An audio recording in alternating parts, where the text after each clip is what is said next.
Good evening, ladies and gentlemen. Secretary School Education, Mr. Rajshri Bhattacharya, Dr. Rukmini Banerjee, Dr. Madhav Chavan, Professor Abhijit Banerjee, Professor Lan Pritchett, ladies and gentlemen. I am indeed privileged today to be able to release the ESSER report in my capacity as the HRD Minister. Of course, I am dismayed at some of the findings, but I have taken great solace from Professor Pritchett's words that we did not give up too early, and I think we need to plod on. After coming into this ministry a couple of months ago, I have been having a lot of parents walking up to me at dinners, outside, and saying, please get rid of this continuous and comprehensive evaluation system. And, I did not know, first of all, I did not know what it was initially. And I have a son who's in 9th grade, and I've seen this guy get up at 6 o'clock in the morning. My family lives in Hyderabad, and, he's studying. And sometimes I lie in bed with him. And I told him, son, this is exactly my life in Delhi. After coming into this ministry, this is what I've been doing, getting up at 6 o'clock and, doing my homework. But what I reassure him is, I think whatever effort you put in life, it's never going to go away. It's going to stand you in good stead. And I believe that's what it's going to do to our kids today. I think we have to, get them on the go. And the distractions are many today. And, I think they have a lot more exposure and at the same time a lot more pressure and expectations looking at their peers around and probably at their peers in private schools. But I think what is important is that the aspiration levels of the kids in India are going up. And I think they can only, match their aspirations by putting in proportional efforts, not only in their education, but in their overall development. But probably, I wouldn't want to hazard a guess, but probably, this focus, too much focus on academics will get to them. And I think we have to probably make their whole exposure well-rounded. A little bit of sports, a little bit of extracurricular activities. But if you look at rural India, and I come from a very rural constituency, conditions are very different. And I think sports, if you talk about sports, it's considered a luxury. So I know that a lot of mothers come up to me in meetings and say, can you put, make sure that we have an English teacher. So I think at the parents' level also are these aspirations for their children. And that is the reason why, if they find some shortcomings in the government schools, I think there is a tendency to push them to private schools. And so I will not grudge the trend. If the trend is to an increase in enrollment into private schools, I will not grudge the trend. Because in whichever way, I think it is important that our kids get educated and they get educated well. And not only are they educated, but they also get an all-round exposure. So if the private schools are doing a better job, so be it.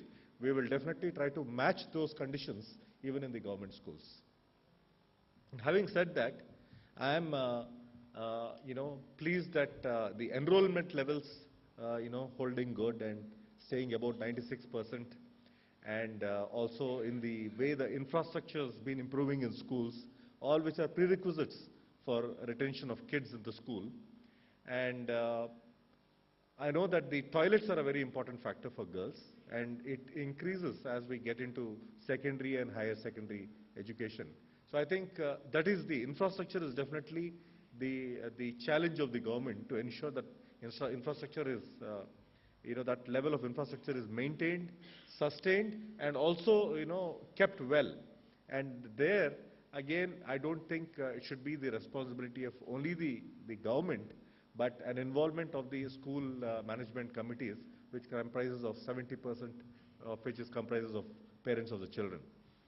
So I think these are things that we should encourage. And when I look at enrollment levels of girls going down the last 2 years, again, that's a cause for worry, because, we've been touting that the enrollment and retention of girls has been increasing. So I hope that it is only a temporary trend. and then it would pick up soon. I don't want to hazard a guess at why the learning outcomes are going down, but I certainly will not attribute it to the factor of the continuous and comprehensive evaluation system, because I know that the aspiration levels are there for their kids to do better. So we definitely have to delve into the reasons why over the last 2 years these trends have been in a negative mold. But apart from that, I think the enrollment levels going up, the quality of the midday meal scheme, and the teacher enrollment, all these things I think are showing an upward trend.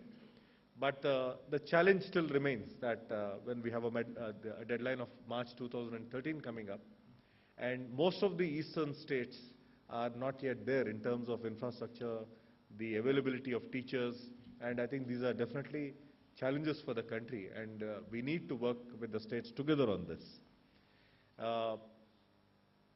I think after providing for law and order, the states should have definitely been catering to ensuring that there is qualitative primary education in the states, but somehow that is one aspect that has been overlooked.